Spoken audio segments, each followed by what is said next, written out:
Hi student, मैं Rudresh Tiwari, HOD of physics, निशान classes private limited. आज हम मॉडर्न फिजिक्स में जो दूसरा चैप्टर है एटम, उसके बारे में हम पढ़ेंगे।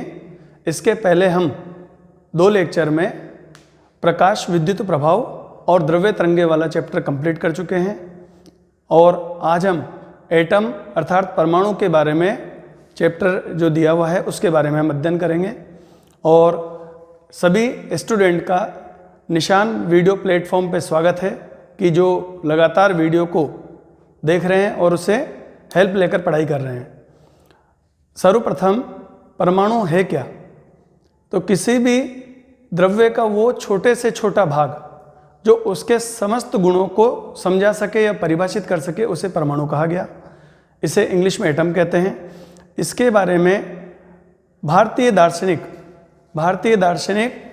महर्षि कणाद ने दर्शन शास्त्र के अंतर्गत परमाणु को सर्वप्रथम परिभाषित किया, जिनके अनुसार परमाणु अविभाज्य कण माना गया। और इनके बाद में सन 1803 में डाल्टन नामक वैज्ञानिक ने परमाणु को अविभाज्य कहा। इनके पश्चात थॉमसन नामक वैज्ञानिक आए, जिन्हें जे थॉमसन के नाम से जानते हैं। उन्होंने 1898 में परमाणु मॉडल प्रस्तुत किया। इनके अनुसार परमाणु एक गोलीय संरचना में होता है और इसमें धनावेश और ऋणावेश समान मात्रा में फैले रहते हैं। धनावेश का वितरण इस प्रकार से बताया गया कि जिस प्रकार से बादल फैले रहते हैं, जितने धनावेश होंगे उतनी ही समान मात्रा में उसमें ऋणावेश उपस्थित होते हैं। अतः परमाणु विद्युत उदासीन बताया और परमाणु की आकृति इन्होंने गोलाकार बताई। लेकिन इस थॉमसन मॉडल में कुछ कमियां थी कि ये नाभिक के बारे में जानकारी नहीं दे पाए, कि नाभिक के बारे में कोई इनके पास स्टेटमेंट नहीं था। हाँ, थॉमसन मॉडल की विशेषता क्या थी कि ये परमाणु के स्थायीकरण, आयनीकरण की क्रिया और तापायनीकरण के प्रभाव को समझाने में सफल रहे। इनके पश्चात सन 1911 में रदरफोर्ड मॉडल प्रस्तुत किया गया, जो इनके सहयोगी गाइगर और मार्सडेन, जिनके साथ में इन्होंने प्रैक्टिकल किया, उनके प्रयोग के आधार पर रदरफोर्ड मॉडल या रदरफोर्ड प्रतिरूप प्रस्तुत किया। इस प्रतिरूप में इन्होंने एक भारी नाभिक को अल्फा कण स्रोत के रूप में उपयोग में लिया, जो पोलोनियम अल्फा कण स्रोत के रूप में लिया गया। इसको शीशे या लेड से बने हुए आवरण में रखा गया और इससे निकलने वाले अल्फा कण स्रोत से एक किरण पुंज के रूप में आगे बढ़े।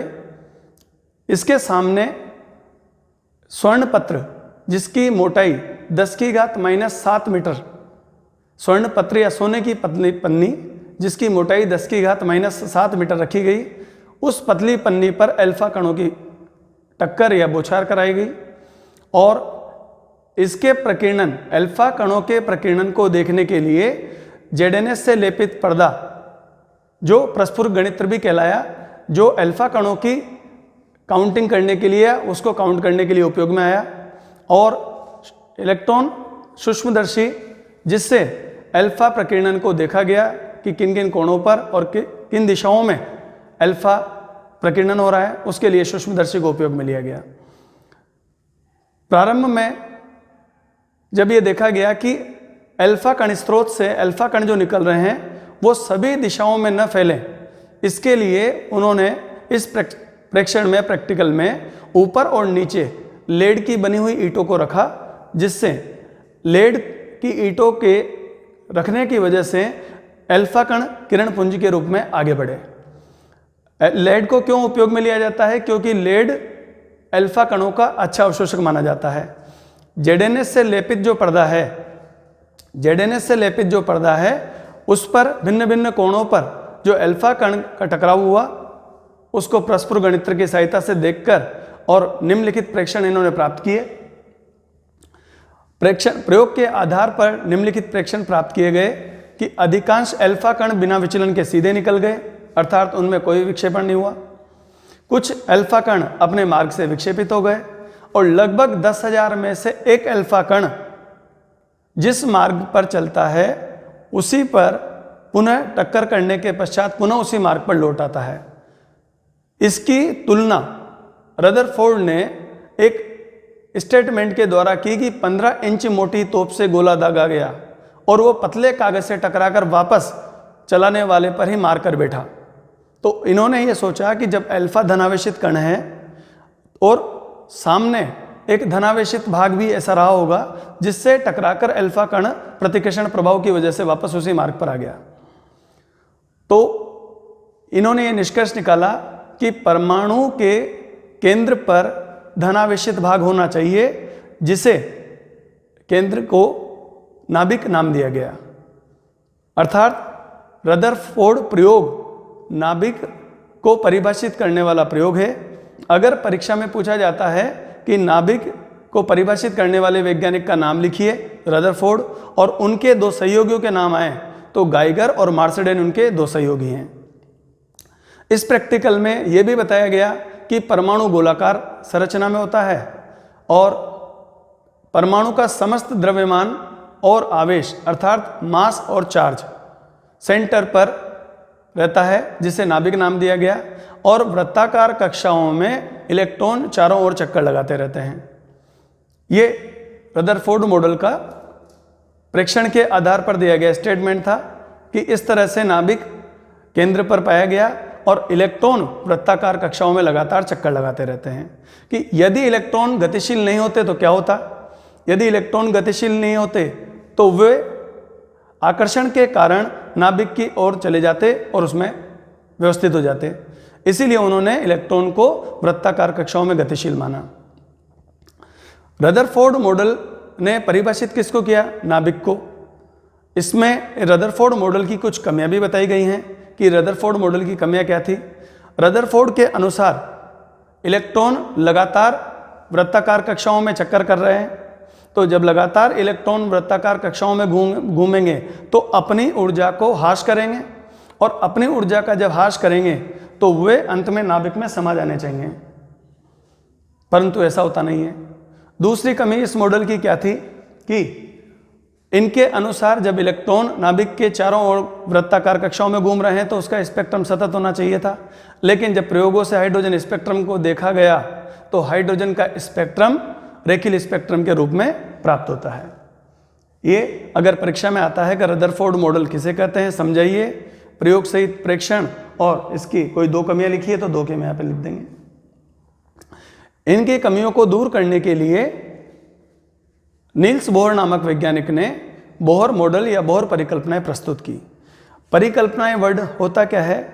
कल्पना, इमेजिनरी पार्ट को हम कल्पना कहते हैं और उससे आगे जुड़े हुए जो पद हैं, काल्पनिक भाग से आगे जुड़े हुए स्टेटमेंट को ही परिकल्पना कहा जाता है। तो नील्स बोहर नामक वैज्ञानिक ने मॉडल प्रस्तुत करने के लिए 3 परिकल्पनाएं प्रस्तुत की। प्रथम परिकल्पना में जो रदरफोर्ड मॉडल की व्याख्या है, जो उसमें कमी थी, उस कमी को दूर किया गया। इसके अनुसार ये बताया गया कि जब नाभिक के चारों ओर वृत्ताकार कक्षाओं में इलेक्ट्रॉन गति करेंगे तो उस इलेक्ट्रॉन का संतुलन बनाए रखने के लिए नाभिक और इलेक्ट्रॉन के मध्य लगने वाला वैद्युत बल गतिशील इलेक्ट्रॉन पर लगने वाले अभिकेंद्रीय बल के द्वारा संतुलित होना चाहिए। वैद्युत बल को ज्ञात करने के लिए वैद्युत वाले चैप्टर में कूलॉम नियम हम पढ़ते हैं, जिसमें वैद्युत बल F = K Q1 Q2 upon R² होता है। यहाँ पर आवेश नाभिक पर Z × E होता है, Z परमाणु क्रमांक और इलेक्ट्रॉन का आवेश E होता है, और इलेक्ट्रॉन जो वृत्ताकार कक्षाओं में घूम रहे हैं उस पर आवेश E होगा, तो K Q1 Q2 upon R² वैद्युत बल। अभिकेंद्रीय बल 11th फिजिक्स में हम पढ़ चुके हैं, mv² अपॉन R होता है। बैलेंस कंडीशन में जब वृत्ताकार कक्षाओं में इलेक्ट्रॉन बैलेंस होकर गति करना चाहेगा तो वैद्युत बल अभिकेंद्रीय बल के द्वारा संतुलित होना चाहिए, तो K Q1 Q2 upon R² = mv² upon R। इसको बोहर की प्रथम परिकल्पना कहते हैं। बोहर की द्वितीय परिकल्पना है कि इलेक्ट्रॉन उन्हीं वृत्ताकार कक्षाओं में चक्कर लगा सकता है जिनके लिए कोणीय संवेग का मान h/2π के पूर्ण गुणज के बराबर होना चाहिए। अर्थात कोणीय संवेग को J या L से प्रदर्शित किया जाता है। mvr = nh/2π। m द्रव्यमान है, v वेग है और r त्रिज्या है। n यहाँ पर कक्षाओं की संख्या होगी, जिसे n बराबर 1, 2, 3, 4 आगे बढ़ा सकते हैं अनंत पदों तक। इसके अनुसार n मुख्य क्वांटम संख्या भी कहलाती है, जो यहाँ पर ऊर्जा स्तर या कक्षाओं के बारे में जानकारी देती है। h प्लांक नियतांक है, जिसकी वैल्यू 6.62 × 10⁻34 जूल/सेकंड, जो इसके पहले हमने चैप्टर पढ़ा उसमें भी यूज लिया हमने इसको। और तृतीय परिकल्पना बोहर की कि इलेक्ट्रॉन जब एक निश्चित कक्षा में गति करेगा तो एक निश्चित कक्षा में गति करते हुए इलेक्ट्रॉन न तो ऊर्जा का उत्सर्जन करते हैं और न ही ऊर्जा का अवशोषण करते हैं।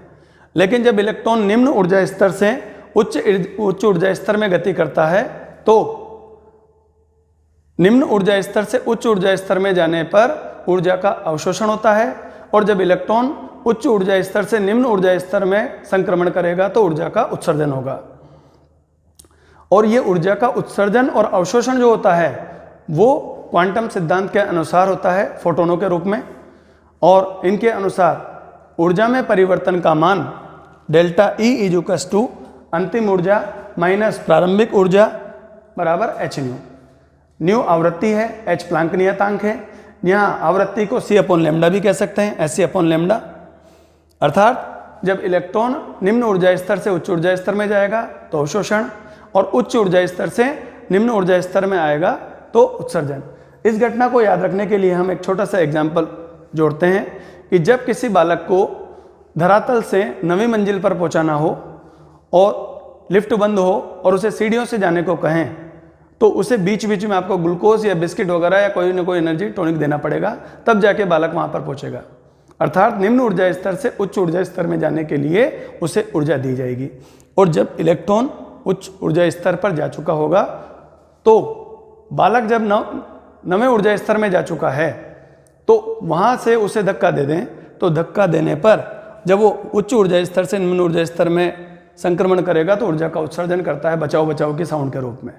तो याद रखने का तरीका कि निम्न ऊर्जा स्तर से जब उच्च ऊर्जा स्तर में जाएंगे तो अवशोषण, और उच्च ऊर्जा स्तर से निम्न ऊर्जा स्तर में आएंगे तो उत्सर्जन होता है। एक बार फिर मैं रिपीट कर रहा हूं कि जब इलेक्ट्रॉन एक निश्चित कक्षा में गति करेगा तो ऊर्जा का न अवशोषण न ही उत्सर्जन, लेकिन जब इलेक्ट्रॉन निम्न ऊर्जा स्तर से उच्च ऊर्जा स्तर में जाता है तो ऊर्जा का अवशोषण होता है, और जब इलेक्ट्रॉन हायर एनर्जी लेवल से लोअर एनर्जी लेवल अर्थात उच्च ऊर्जा स्तर से निम्न ऊर्जा स्तर में आएगा तो ऊर्जा का उत्सर्जन करता है, और ये क्वांटा के रूप में करता है, जो प्लांक के क्वांटम सिद्धांत से परिभाषित किया गया। हम इस तृतीय परिकल्पना को काम में लेकर और ऊर्जा के सूत्र को उपयोग में लेकर रिडबर्ग नियतांक इसको भी ज्ञात कर सकते हैं। ये रिडबर्ग नियतांक का सूत्र बोर्ड में पूछा जा चुका है, इसलिए इसको ध्यान रखिएगा कि ऊर्जा को sc/λ लिखा जा सकता है। ऊर्जा के दो मान EF - EI का मतलब है अंतिम ऊर्जा माइनस प्रारंभिक ऊर्जा। इनकी ऊर्जा की वैल्यू को इस रूप में रखेंगे, विभिन्न नियतांकों को काम में लेंगे तो रिडबर्ग नियतांक ये वाली वैल्यू 1.097 10⁻7 मीटर इनवर्स आती है। बोहर मॉडल की कुछ कमियां भी रही हैं। कमियां क्या थी कि ये जो बोहर प्रतिरूप है या बोहर मॉडल है या बोहर परिकल्पनाएं जो दी गई वो केवल एकल इलेक्ट्रॉनिक संरचनाएं जैसे हाइड्रोजन, हीलियम प्लस, लिथियम +2 इन्हीं के लिए परिभाषित हुआ। अर्थात किसी भी परमाणु में एक ही इलेक्ट्रॉन हो तो उसके लिए ये सिद्धांत परिभाषित हो सकता है, अन्यथा उसके लिए अगर किसी परमाणु में आपने 2 इलेक्ट्रॉन मान लिए तो वो इसके लिए परिकल्पनाएं परिभाषित नहीं है। इसके अनुसार जीमैन प्रभाव और स्टोर्क प्रभाव को नहीं समझाया जा सका। जीमैन प्रभाव और स्टोर्क प्रभाव होता है विद्युत क्षेत्र में स्पेक्ट्रमी रेखाओं का बंटवारा, और जीमैन प्रभाव होता है चुंबकीय क्षेत्र में स्पेक्ट्रमी रेखाओं का बंटवारा या विपाटन। अर्थात ये दोनों क्षेत्र, ये विद्युत क्षेत्र और ये चुंबकीय क्षेत्र में स्पेक्ट्रमी रेखाओं के बंटवारे के बारे में कोई जानकारी बोहर प्रतिरूप के द्वारा नहीं दर्शाई गई। इन्होंने जो क्वांटम सिद्धांत उपयोग में लिया अर्थात जो फोटोन के रूप में ऊर्जा को माना, वो क्यों माना इसका कोई यथार्थ इनके पास कोई कारण नहीं था कि हमने उपयोग में लिया तो कोई सत्यता हो या उसका कोई भी एग्जैक्ट इनका कैलकुलेशन की नहीं, हमें क्वांटम सिद्धांत उपयोग में लिया, बस क्यों लिया इसकी पूर्णतः व्याख्या नहीं कर पाई है। और ये जो बोहर प्रतिरूप है, बोहर प्रतिरूप के अनुसार सोमरफेल्ड मॉडल की भी व्याख्या नहीं की जा सकी। अब इसके लास्ट में हम पढ़ते हैं, लेक्चर के लास्ट में, कि सोमरफेल्ड मॉडल क्या होता है। सोमरफेल्ड मॉडल ये बताता है कि वृत्ताकार कक्षाओं की जगह इलेक्ट्रॉन दीर्घ वृत्ताकार कक्षाओं में चक्कर लगाते हैं। इसके पीछे कॉन्सेप्ट क्या रहा, क्योंकि वृत्ताकार कक्षाओं में जब हम इलेक्ट्रॉन को मानते हैं तो इसमें त्रिज्या तो बराबर होती है, लेकिन कोण अलग अलग हो सकते हैं विभिन्न स्थितियों के लिए। और दीर्घ वृत्ताकार कक्षाओं में दो फोकस बिंदु होते हैं, इधर F1 और F2, और इसमें दो विभिन्न अक्ष जो होते हैं, ये दीर्घ अक्ष और ये लघु अक्ष कहलाता है। इसे A और B के रूप में लिखा जा सकता है। और इसमें भिन्न भिन्न स्थितियों पर कोण भी अलग होंगे इलेक्ट्रॉन के लिए, और उनकी त्रिज्याएं भी अलग अलग होंगी। सोमरफेल्ड प्रतिरूप में कक्षीय क्वांटम संख्या या द्विगंशी क्वांटम संख्या को उपयोग में लिया गया, और उसके उपयोग की सहायता से द्विगंशी क्वांटम संख्या या कक्षीय क्वांटम संख्या को उपयोग में लेकर इन्होंने इलेक्ट्रॉन के कोणीय संवेग की भी व्याख्या की। परंतु सोमरफेल्ड मॉडल भी ये कहता है कि ये केवल एकल इलेक्ट्रॉनिक परमाणुओं के लिए ही परिभाषित हुआ। अगर बहु इलेक्ट्रॉनिक परमाणु के लिए है तो ये स्टेटमेंट भी मान्य नहीं रहा। अर्थात हम ये कह सकते हैं कि इस मॉडल में वृत्ताकार कक्षाओं में इलेक्ट्रॉन की गति न मानकर दीर्घ वृत्ताकार कक्षाओं में इलेक्ट्रॉन को गतिमान माना, और इस सोमरफेल्ड मॉडल में द्विगंशी क्वांटम संख्याएं, एक नई प्रकार की क्वांटम संख्याएं उपयोग में ली गई, और इनके अनुसार बताया गया कि इलेक्ट्रॉन की जो ऊर्जा है वो मुख्य क्वांटम संख्या पर तो निर्भर करती है, लेकिन वो मुख्य क्वांटम संख्याओं के साथ साथ द्विगंशी या कक्षीय क्वांटम संख्याओं पर भी निर्भर करती है। ये सोमरफेल्ड मॉडल का निष्कर्ष था जो हमने पढ़ा। तो अभी जो हम लेक्चर पूरा कर रहे हैं, इस लेक्चर में हमने परमाणु वाले चैप्टर में परमाणु किसे कहते हैं, प्रारंभ में परमाणु को अविभाज्य कण माना, और बाद में विभिन्न प्रकार के मॉडल या प्रतिरूप इससे जुड़े हुए थे।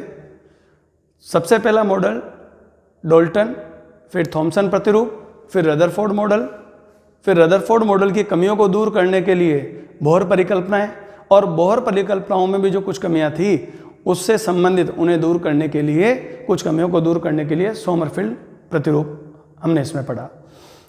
अगला जो लेक्चर हम वीडियो लेक्चर इससे जुड़ा हुआ हम पढ़ेंगे, उसमें हम स्पेक्ट्रम रेखाएं क्या होती हैं, आयनन विभव, उत्तेजन विभव क्या होता है, वो हम पढ़ेंगे। और जो चैप्टर मैंने आपको अभी पढ़ाया, इस चैप्टर से जुड़े हुए न्यूमेरिकल प्रैक्टिस और एग्जाम्पल्स निशान क्लासेस के ऐप में स्टडी मटेरियल के रूप में PDF दिया हुआ है। तो प्रैक्टिस क्वेश्चन के लिए आप वहाँ निशान क्लासेस के ऐप को डाउनलोड करके और आप PDF फॉर्म को डाउनलोड भी कर सकते हैं, और उनकी सहायता से आप इसके प्रैक्टिस न्यूमेरिकल भी कर सकते हैं। हम इसके अलावा भी एक पर्टिकुलर एक न्यूमेरिकल क्लास अलग से रखेंगे, जिसमें ये जो हम चैप्टर पढ़ रहे हैं मॉडर्न फिजिक्स, इससे रिलेटेड पूरी न्यूमेरिकल क्लास एक सेपरेट न्यूमेरिकल क्लास होगी, जिसमें केवल वीडियो क्लास जिसे कह सकते हैं वो प्रॉब्लम क्लास मान लीजिए, या न्यूमेरिकल क्लास ही रखेंगे जिसमें बच्चे अपने प्रॉब्लम भी पूछ सकते हैं। और निशान क्लासेस आने वाले समय में लाइव क्लासेस भी चालू कर रहा है, तो जो बच्चे जुड़े हुए हैं ऐप के माध्यम से वो ग्रुप वाइज मेरे से लाइव क्लासेस पढ़ भी सकते हैं, और उसका टाइम शेड्यूल आपको निशान क्लासेस के ऐप में मिल जाएगा। Thank you.